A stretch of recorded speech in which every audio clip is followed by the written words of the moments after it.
मैं डॉक्टर ओंकार लाल श्रीवास्तव, शासकीय Kamla Devi Rathi girls PG college Rajnandgaon में डिपार्टमेंट ऑफ मैथमेटिक्स में पदस्थ हूँ और आज मैं बीएससी थर्ड ईयर के पेपर फर्स्ट एनालिसिस के फोर्थ यूनिट में contraction principle and real numbers as a complete ordered field विषय पर अपना व्याख्यान आपके सामने दूंगा और कुछ इसमें जो प्रॉब्लम्स हैं परीक्षाओं में आते हैं उसको भी सॉल्व कराऊंगा। आज हम मेट्रिक स्पेस वाला जो यूनिट है फोर्थ यूनिट बीएससी फाइनल का, इसके अंतिम चैप्टर्स हैं contraction principle and real numbers as a complete ordered field पर चर्चा करेंगे और इस तरह से आज हमारी फोर्थ यूनिट बीएससी फाइनल के फर्स्ट पेपर की हम समाप्त करेंगे।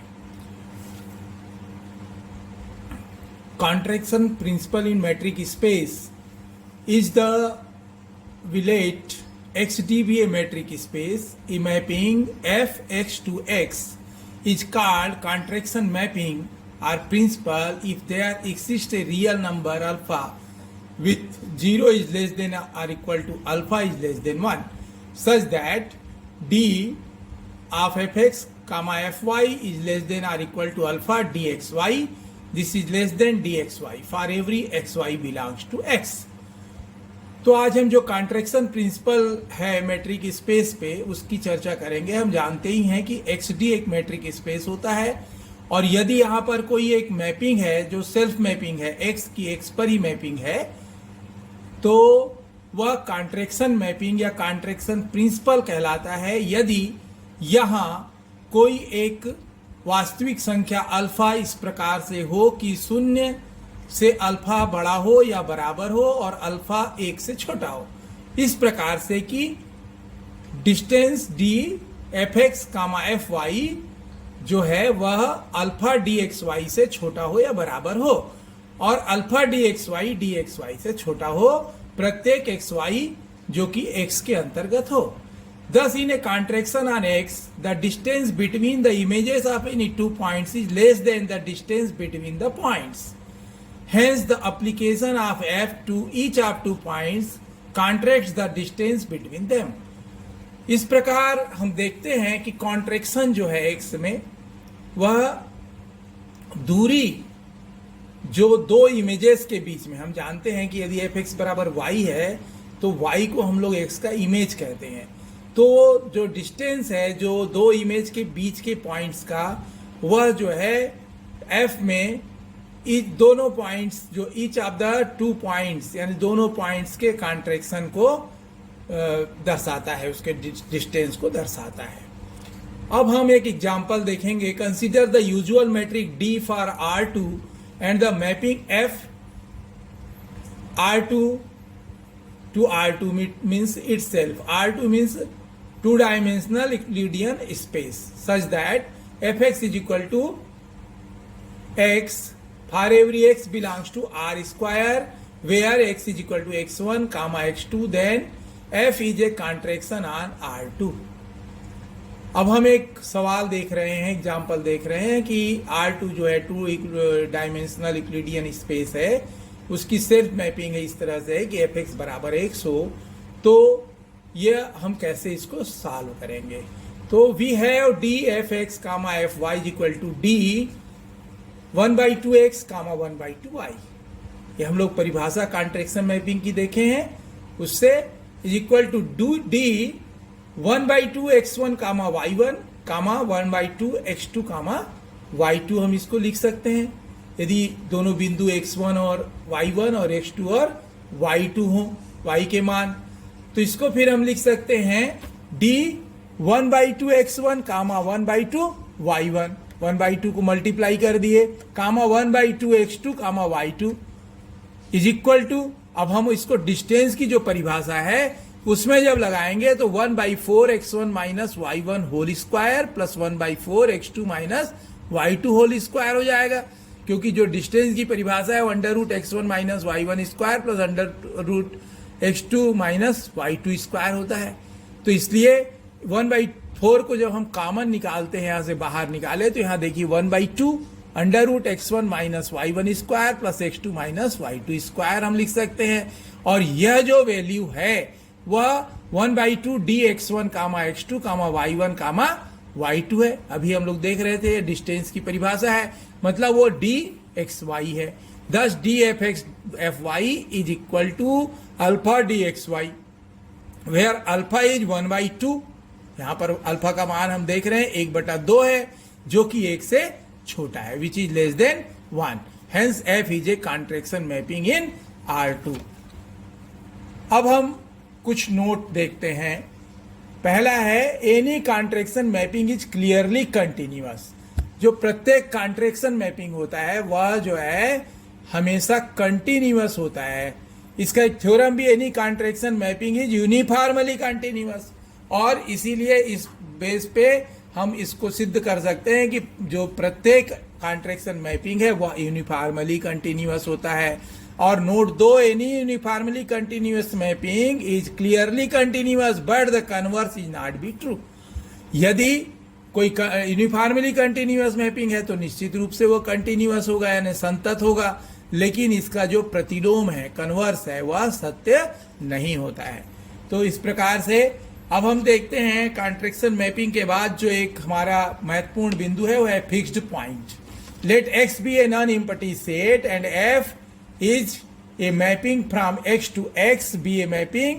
A point x belongs to x is said to be a fixed point of f if fx is equal to x.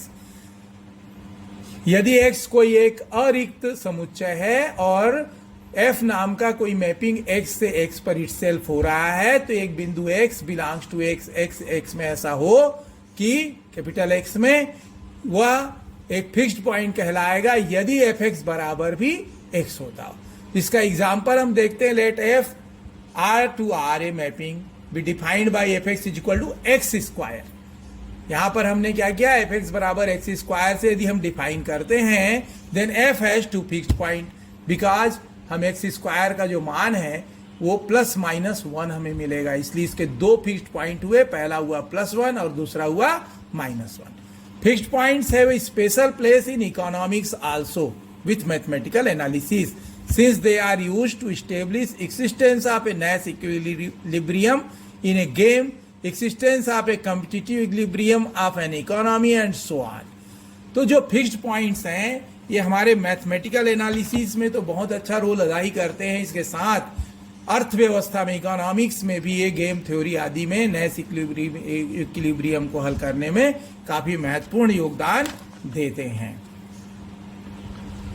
अब हम देखेंगे कॉन्ट्रैक्शन मैपिंग प्रिंसिपल, या इसको हम लोग कहते हैं बनाक फिक्स्ड पॉइंट थ्योरम।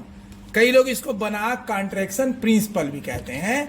इसके हम थ्योरम को देखेंगे। Let x d be a complete metric space and let f be a contraction mapping on x, then there exist one and only one point x belongs to capital X such that f x equal to x, means f has a unique field fixed point, f has a unique fixed point. ये theorem का statement कहता है यदि x d कोई complete metric space है तो, और यदि f एक कॉन्ट्रैक्शन मैपिंग है x में, तो यहां पर कम से कम एक बिंदु x के कैपिटल X में इस तरह से होगा कि fx बराबर x हो, अर्थात f हमेशा एक कम यूनिक फिक्स्ड पॉइंट, एकमात्र फिक्स्ड पॉइंट रखता है।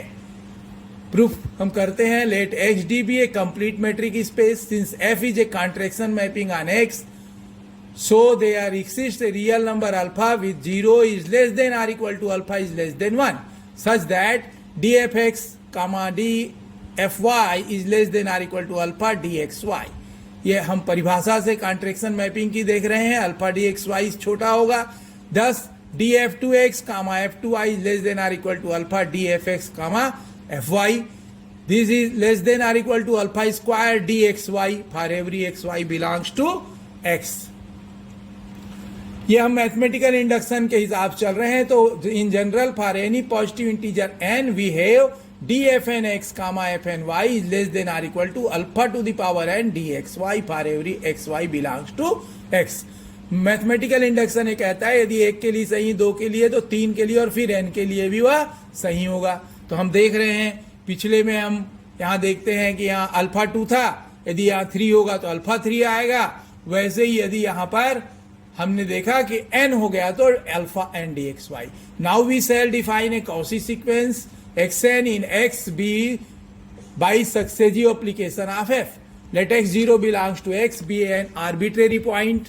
तब हम define x1 is equal to fx0, x2 is equal to fx1 means x1 is equal to fx0. It means x2 becomes f2x0, x3 becomes f3x0. So xn becomes fnx0.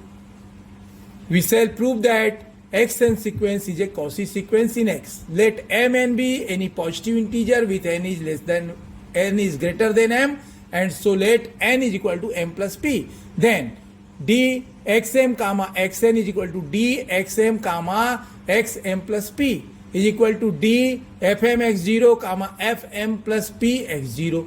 यहाँ से इसी परिभाषा से is less than or equal to alpha to the power m dx0 fp x0.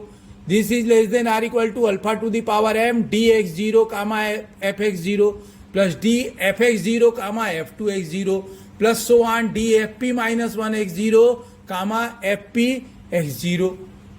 यहाँ आप देख रहे हैं यहाँ से इसका जो मान है वो एक ज्यादा है, यहाँ एक है तो यहाँ 2 है, यहाँ p minus 1 है तो यहाँ पर p होगा. This is less than or equal to alpha to the power m dx0 comma fx0 plus alpha dx0 comma fx0 plus so on alpha to the power p minus 1 dx0 comma fx0. ये कहाँ से आया? ये हमारी परिभाषा से आया. Contraction mapping की परिभाषा यही कहती है कि हर जगह अल्फा एक जुड़ेगा.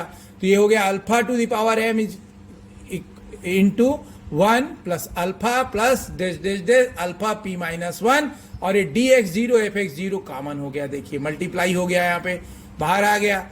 This is less than alpha to the power m 1 plus alpha plus dash dash dash plus alpha to the power p minus 1 plus dash dash dash dx0 comma fx0.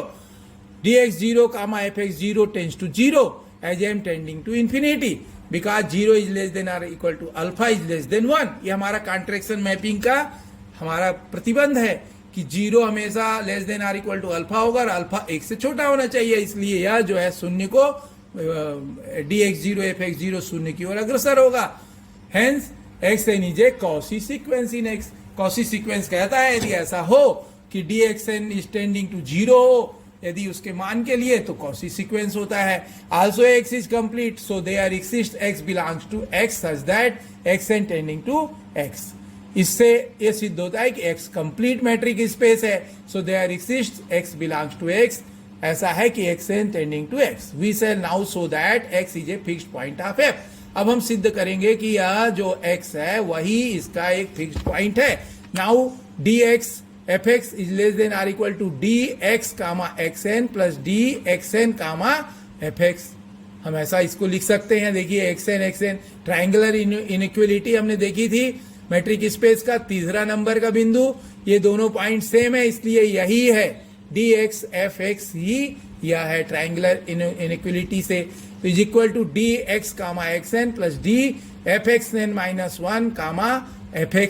हम इसको ऐसा भी लिख सकते हैं. तो फिर this is less than or equal to dx comma xn plus alpha dxn minus 1x tends to 0 as n tending to infinity. यदि ऐसा है तो ये जो मान है वह n टेंडिंग टू इंफिनिटी के लिए शून्य को अग्रसर होगा. इसलिए हम ये प्रूव करने में सफल रहे कि dx fx is equal to 0. ये पूरा मान शून्य की ओर अग्रसर हो रहा है. This implies fx is equal to x. इसका मतलब है कि fx is equal to x है. So x is a fixed point of f. इस तरह से हमें सिद्ध कर दिए कि x ही फिक्स्ड पॉइंट है f का, जो कि इस थ्योरम कॉन्ट्रैक्शन प्रिंसिपल थ्योरम या बनाक प्रिंसिपल कहते हैं जिसको, उसके लिए यह सिद्ध होता है. Now we show that f has no fixed point other than x. Suppose that x and y are both fixed points of f so that fx is equal to x and fy is equal to y. अब हम मान लेते हैं कि यहाँ पर एक fixed point नहीं है और दो फिक्स्ड पॉइंट है. पहला है fx बराबर x और दूसरा fy बराबर y. Then dxy is equal to d f x comma f y is less than or equal to alpha d x y. तब हमने उसकी परिभाषा इस तरह से कॉन्ट्रैक्शन मैपिंग से की, d x y is equal to f x comma f y is less than or equal to alpha d x y. तो यह हम इसको लिख सकते हैं 1 minus alpha d x y. यदि हम देखें तो इसको हम लोग कर सकते हैं is less than or equal to 0, ये इसको इंप्लाई कर रहा है। Since 0 is less than or equal to alpha is less than 1, क्योंकि हम जानते हैं कि अल्फा वह 1 से कम होता है कॉन्ट्रैक्शन मैपिंग से। सो 1 minus alpha is greater then 0। यदि इसको हम लोग इधर लाएंगे तो 1 माइनस अल्फा क्या होगा, 0 से बड़ा हो जाएगा। Therefore we have d x y less than or equal to 0। ऐसी स्थिति में जो डी एक्स वाई था वो क्या हो गया, less than or equal to 0 हो गया। But d x y is greater than or equal to 0 because since d is a metric. D क्या है, एक मैट्रिक स्पेस है। डी मैट्रिक है तो इसका मतलब है कि डी एक्स वाई बड़ा होगा या बराबर होगा 0 के। Thus we have d x y equal to 0। इसलिए हम कम से कम ये पा जाते हैं कि डी एक्स वाई बराबर 0 के, क्योंकि less than or equal to हो नहीं सकता और ये कह रहा है कि greater than or equal to 0 है। तो सबसे सुरक्षित है कि डी एक्स वाई बराबर 0। यह सिद्ध करता है कि एक्स बराबर वाई, क्योंकि ये कंडीशन है मैट्रिक की स्पेस में। मैट्रिक की कंडीशन यदि डी एक्स वाई बराबर 0 हो तो पहली कंडीशन ही कहती है कि वो तब एक्स बराबर वाई होता है। Hence x is the only fixed point of F. और इस तरह से पूरा ये थ्योरम प्रूव हो गया। अब हम देखेंगे real numbers as a complete ordered field. यहां पर मैं एल क्रोनेकर के एक वाक्य को उद्धृत करना चाहता हूं। उन्होंने कहा था, the integers God made, all the rest is the work of man. इसका अर्थ है कि जो संख्याएं हैं इसको भगवान ने बनाया है और बाकी जो कुछ दुनिया में दिखता है वह सभी मनुष्यकृत है, मनुष्य ने बनाया है। तो हम जब real analysis, real number analysis या मैथमेटिकल एनालिसिस या एनालिसिस जो पूरा ये सब्जेक्ट है इसका अध्ययन करते हैं तो इसमें हम पहले संख्याओं का अध्ययन करते हैं। तो we shall adopt following notations to represent different numbers. First is n is equal to the set of natural numbers, means 1 2 3 dash dash dash n. I means the set of integers, means minus infinity to minus 3 minus 2 minus 1 0 1 2 3 2 up to infinity.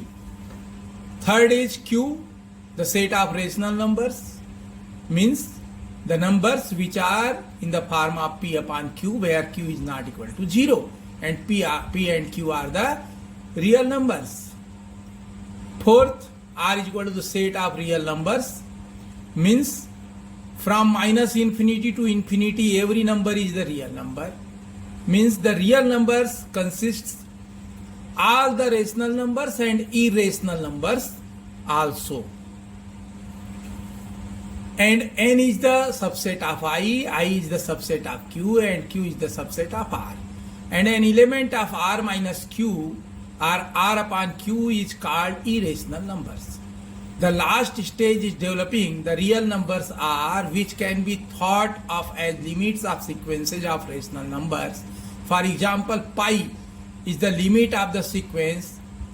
Firstly, they assume that 3 is the equal to pi, then 3.1, 3.14, 3.141, 3.1415, 3.14159, 3.14159, and this is a big number. Now हम यदि देखें n मतलब प्राकृतिक संख्याओं का समुच्चय, जिसमें कि 1 2 3 आदि n तक की जो संख्याएं हैं वो रहती हैं। i मतलब सेट ऑफ इंटीजर्स अर्थात पूर्णांक संख्याओं का समुच्चय, जिसमें ऋण अनंत से लेकर धन अनंत के बीच की सभी संख्याएं, मतलब ऋण 2 ऋण 3 ऋण 1, वैसे ही 0 1 2 3 सभी होता है। q मतलब परिमेय संख्याओं का समुच्चय, जिसे हम p अपान q के रूप में लिख सकते हैं, जहां q 0 के बराबर ना हो और p और q कोई वास्तविक संख्याएं हों। r मतलब वास्तविक संख्याओं का समुच्चय, वास्तविक संख्याओं के समुच्चय में माइनस इन्फिनिटी, माइनस अनंत से ऋण अनंत से लेकर धन अनंत तक की सभी संख्याएं आती हैं। उसको हम ऐसे देख सकते हैं कि जो n है वह सबसेट यानी कि उप समुच्चय I का, और I उप समुच्चय Q का, और Q उप समुच्चय R का। अब यहाँ पे एक और हम देखते हैं, एक समुच्चय हो जिसमें R में से Q को घटा दें, सेट ऑफ रियल नंबर्स में से परिमेय संख्याओं का समुच्चय घटा दें, तो जो संख्याएं बचेंगी R/Q उनको हम इरेशनल नंबर कहते हैं। इरेशनल नंबर मतलब √2, √3, √7। ये भी हमारे कोर्स में है कि सिद्ध करो कि √2 जो है वह एक अपरिमेय संख्या है, या x² बराबर 2 नहीं हो सकता है, ऐसा भी हमारे पास थ्योरम आता है। तो हम देखते हैं कि जो हमारी रियल एनालिसिस या एनालिसिस का डेवलपमेंट है उसमें जो पाई नाम की मान लो एक संख्या हम देखें, पाई सभी पता है, पाई = 22/7 लिया जाता है, लेकिन बहुत पुराने आप यदि देखेंगे बाइबिल में या वेदों में आप यदि इसका अध्ययन करेंगे तो उस समय 3 से इसको उद्धृत किया गया। जैन गणित के भी पुराने ग्रंथ सूर्य प्रज्ञप्ति में पाई का मान 3 बोला और उसके √10 भी बोलता है। तो हम उनको जब डेवलपमेंट ऑफ द पाई के देखते हैं, पाई पे आज भी रिसर्च चल रहा है।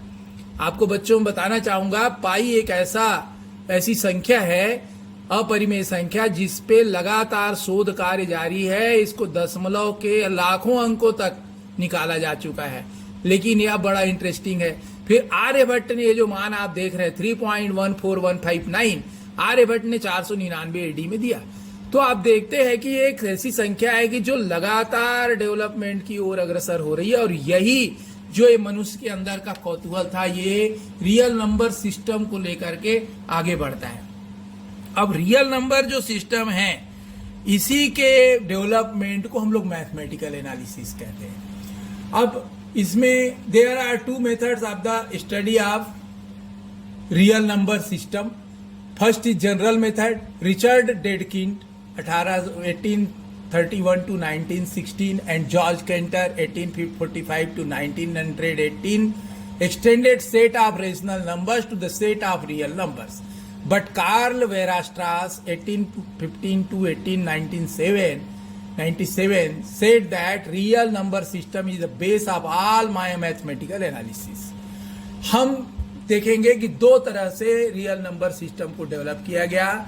इसमें रिचर्ड डेडकिंड ने, जो कि 1831 से 1916 तक दुनिया में रहे, और जॉर्ज कैंटर ने जो 1835 से 1918, जॉर्ज कैंटर को सेट थ्योरी का भी जनक माना जाता है, उन्होंने जो है समुच्चय को, इन समुच्चयों को विकसित किया, जैसा मैंने पाई के मान के बारे में आपको बताया, और उसको एक्सटेंडेड किया किसको, रेशनल नंबर्स के समुच्चय को, और सेट ऑफ रियल नंबर्स बनाया, यानी वास्तविक संख्याओं के समुच्चय को बनाया। और कार्ल वेरास्ट्रास, जो कि 1815 से 1897 तक थे, उन्होंने कहा कि रियल नंबर सिस्टम जो है ये पूरे मैथमेटिकल एनालिसिस का आधार सिद्धांत है। दूसरा सिस्टम है axiomatic methods. The axioms for real numbers fall into 3 groups, the axioms for fields, the order axiom and the completeness axiom. तो जो हमारा एक्सियोम यानी कि असम्पशन कहना चाहिए, उसको असम्पशन जो है वो रियल नंबर सिस्टम में 3 तरह से किया गया। पहला तो फील्ड थ्योरी के हिसाब से, दूसरा ऑर्डर्ड पेयर के, ऑर्डर्ड एग्जाम्स के, और तीसरा कंप्लीटनेस एग्जाम। अब हम देखेंगे सबसे पहले field exams. A field is A set F together with 2 operations functions. F is a mapping from capital F two F, image भी एफ है, fxy = x+y, and gf to f is f gxy = xy, called addition and multiplication respectively, which satisfy the following axioms. अब यहाँ पर मैं, चूंकि आप सब BSc final के बच्चे हैं, आपके कोर्स में सेकेंड पेपर में अबस्ट्रैक्ट अलजेब्रा भी आप पढ़ते हैं। अबस्ट्रैक्ट अलजेब्रा में आप फील्ड पढ़ते हैं। फील्ड की परिभाषा को आप देखिए, वहां पर स्पष्ट कहता है फील्ड जो है, a field is N algebraic structure F plus into which is an additive abelian group and it is also a group for R into and distributive also। बहुत छोटी परिभाषा है। फील्ड की परिभाषा में सीधा कहते हैं कि यह जो है एक क्रम विनिमय समूह बनाएगा। और कैसा समूह? आबेलियन, अर्थात क्रम विनिमय समूह बनाएगा, मतलब 5 प्रॉपर्टी को फुलफिल करेगा। पहला है क्लोजर, दूसरा है एसोसिएटिव, तीसरा है आइडेंटिटी, चौथा है इनवर्स और पांचवा है क्रम विनिमय। ये जोड़ की क्रिया के लिए होगा। इसके बाद वो कहता है कि गुणा की क्रिया के लिए भी यह एक ग्रुप होगा। तो F क्या होगा? एक ग्रुप होगा, मतलब फिर वही 4 प्रॉपर्टी जब कोई फुलफिल करता है समुच्चय, अरिक्त समुच्चय, तो हम उसको ग्रुप कहते हैं। पहला है क्लोजर, क्लोजर मतलब संवरक, दूसरा एसोसिएटिव मतलब साहचर्य, और तीसरा है गुणा के लिए तत्समक अवयव का गुण, और चौथा है कि गुणा के लिए प्रतिलोम का गुण, मल्टीप्लिकेटिव इनवर्स। इन चारों गुणों को भी फुलफिल करता है। इसके बाद वो कहता है it is distributive also. Distributive में वाम यानी left and right distributive law होता है। तो हम इसको देखें यहां पर, addition is commutative, x plus y equal y plus x. इन्हें पहले नंबर पे ले लिया, 5वां नंबर का गुण है ये। वैसे फिर associative x plus Y plus Z equal to X plus Y plus Z, कोष्टक बदलने से कोई मान नहीं बदलेगा। एडिटिव आइडेंटिटी, जोड़ के लिए हम जानते हैं कि शून्य जो है वो एडिटिव आइडेंटिटी या तत्समक कहलाता है। तो 0 में x को जोड़े तो x ही आएगा। ऐसी एक्सिस्टेंस ऑफ एडिटिव इनवर्स, मतलब x के साथ कोई माइनस x होगा जिसका मान 0, क्योंकि आइडेंटिटी आना चाहिए। फिर मल्टीप्लीकेशन भी कम्यूटेटिव, यानी एक्स वाई बराबर Y X, X Y Z equal to x Y Z, कोष्टक केवल बदल दिए। एसोसिएटिव साहचर्य, और यदि 1 0 के बराबर नहीं है तो x into 1 equal to x for all x. यानी ये आप जानते हैं कि किसी भी संख्या में 1 का गुणा करें तो वही संख्या आती है, इसलिए 1 जो है उसको मल्टीप्लिकेटिव आइडेंटिटी कहते हैं। फिर एक्सिस्टेंस ऑफ मल्टीप्लिकेटिव इनवर्स, अर्थात यदि x कोई बिलोंग करता है f में और x is not equal to 0, then 1 upon x belongs to f। यानी x का x इनवर्स भी ऐसा हो कि इसमें हम जब इसका गुणा करें x into 1 by x equal to 1 आए। और डिस्ट्रीब्यूटिव प्रॉपर्टी मतलब x into y plus Z equal to x y plus x z, इसको हम कहेंगे लेफ्ट डिस्ट्रीब्यूटिव ला। यदि इस x को हम दाईं तरफ ले लें तो y x plus z x हो जाएगा for all x Y z belongs to f। तो इस तरह से जो इन 9 गुणों से युक्त हो, इसमें 2 गुणों क्लोजर प्रॉपर्टी की इसलिए नहीं लिए गए कि जब कम्यूटेटिव होगा, एसोसिएटिव होगा तो वो क्लोजर नियम का पालन भी करेगा। इस तरह से 11 गुण होते हैं। तो field is an algebraic structure, a plus into and Q plus into R C R a field. अब देखिए, एक अलजेब्राइक स्ट्रक्चर है, तो जो परिमेय संख्याओं का समुच्चय है, वास्तविक संख्याओं का समुच्चय है, और सी मतलब सेट ऑफ कॉम्प्लेक्स नंबर्स, वास्तविक कॉम्प्लेक्स यानी सम्मिश्र संख्याओं का समुच्चय, ये तीनों जो है वह एक फील्ड बनाते हैं। परंतु आई प्लस इंटू यानी पूर्णांक संख्याओं का समुच्चय और set of natural numbers N प्राकृतिक संख्याओं का समुच्चय, ये दोनों फील्ड नहीं बनाते हैं। ये हम यहाँ पर फील्ड एक्सियोम में सिद्ध करते हैं। अब दूसरा है ऑर्डर्ड फील्ड, जो हमने कहा था। तो ordered field and ordered field is a field f together with relation less than which satisfy the exams. Trichotomy, if xy belongs to f, then exactly one of the following is x is less than y, or x is equal to y, या y is less than x।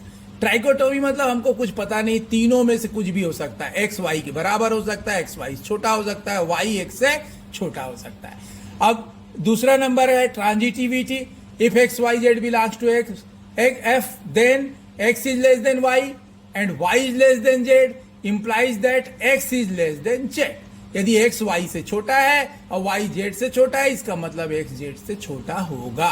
तीसरा number property देखिए, if x Y z belongs to f then x is less than y implies x plus z is less than y plus z. यदि x y z f में है तो x छोटा होगा y से, तो यदि हम इसमें z जोड़ दें और यहां भी z जोड़ दें तो भी वह छोटा होगा, x प्लस जेड छोटा होगा y प्लस जेड से। चौथी प्रॉपर्टी बोलती है order, if x Y z belongs to f and 0 is less than z, then x is less than y. Implies that x into z less than y into z. यदि ऐसा है तो यदि हम इसमें z का गुणा करें जैसे यहां जोड़े थे तो भी वह रिलेशन मेंटेन रहेगा. An ordered field f is said to be Archimedean if for every x y belongs to f with x is greater than 0 there exists and n belongs to capital N such that nx is equal to x plus x n times is greater than y. यदि कोई ordered field f ऐसा है जिसमें कि x Y F को belong करते हो, x 0 से बड़ा हो, तो यहाँ कोई एक प्राकृत संख्या n इस तरह से होती कि एन एक्स को हम एक्स एक्स एक्स एन बार लिखेंगे तो बात वही है, लेकिन वह भी y से बड़ा होगा. इसको आर्किमीडियन ऑर्डर्ड फील्ड भी हम लोग कहते हैं. बहुत महत्वपूर्ण है. इसके भी कुछ थ्योरम हम लोग को सिद्ध करने, छोटे छोटे थ्योरम है, उसको आप कर सकते हैं. There are several equivalent formulations of the Archimedean property. For example, an ordered field f is Archimedean if and only if for every x is greater than 0 in f there is an n belongs to n such that 1 upon n is less than x. A field f is Archimedean if and only if the subset n is proper subset of f of natural numbers is unbounded. We will see shortly that R and Q are Archimedean ordered fields. R और Q जो है वह Archimedean ordered field होते हैं और ये आर्किमीडियन property को fulfil करते हैं. जैसे हमने एक एग्जांपल दिया कि f एक आर्किमीडियन होगा यदि x बड़ा है 0 से, तो यहाँ पर कोई n ऐसा हो कि 1/n is less then x होगा. सीधा हम देख सकते हैं, तो इसलिए इस प्रॉपर्टी को भी हम लोग प्रूव कर सकते हैं. अब हम अगला देखते हैं और ये हमारा अंतिम भी है, complete ordered field. A complete ordered field is an ordered field f such that if a non-empty subset S is subset of f has an upper bound, then S has a least upper bound or supremum which lies within f. This is equivalent to requiring that if a non-empty subset S is subset of f has a lower bound, it has a greatest lower bound in f. देखिए complete matric ordered fields की सबसे बड़ी खासियत है, इसको आप ऐसा भी लिख सकते हैं, every non empty set of real numbers is bounded above has a supremum and bounded below has an infimum.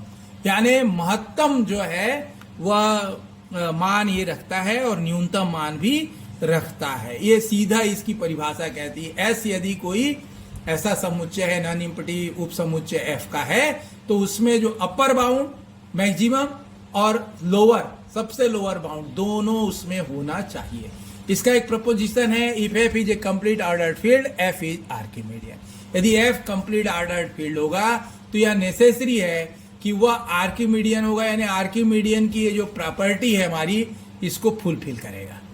ठीक है.